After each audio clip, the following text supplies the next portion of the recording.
Book of Heaven, Volume 11, June 4th, 1916. Jesus pours his bitternesses into Luisa so as to spare the peoples, but it is too much for her to contain it all. This morning it seemed that my always lovable Jesus came. I clasped him to my heart, and Jesus gave me a kiss. But as he was kissing me, I felt a most bitter liquid flow from his mouth into mine.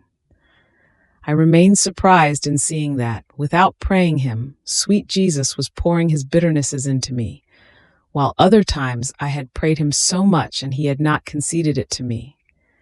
Then, when I was filled with that most bitter liquid, Jesus continued pouring. It spilled outside, it went on the ground, and he still kept pouring in such a way that a pool of that most bitter liquid formed around me and blessed Jesus. Then, as though relieved a little, he told me, "Daughter, have you seen how many bitternesses the creatures give me? It is so much that, unable to contain them any longer, I wanted to pour them into you. But you could not contain them either, so they went on the ground and will pour upon the peoples."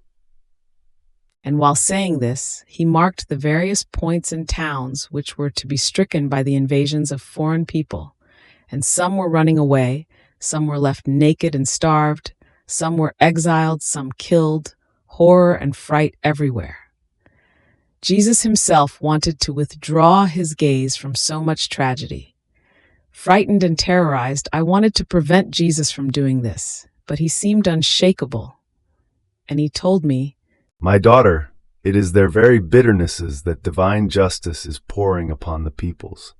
I wanted to pour them in you first, in order to spare some points, to make you content, and what was left I poured upon them. My justice demands satisfaction." And I, my love and my life, I know little about justice. If I pray to you, it is for mercy. I make appeal to your love, to your wounds, to your blood. After all, they are always your children, your dear images. Poor brothers of mine, how shall they go on? Into what constraints will they be put? To make me content, you tell me that you have poured into me, but the points you spare are too few.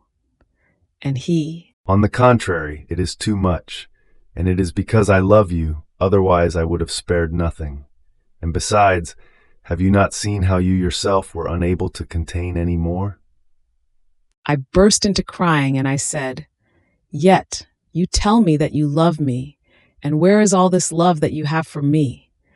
True love knows how to content the beloved in everything. And then why don't you make me larger, so that I may contain more bitternesses and spare my brothers?" Jesus cried with me and disappeared.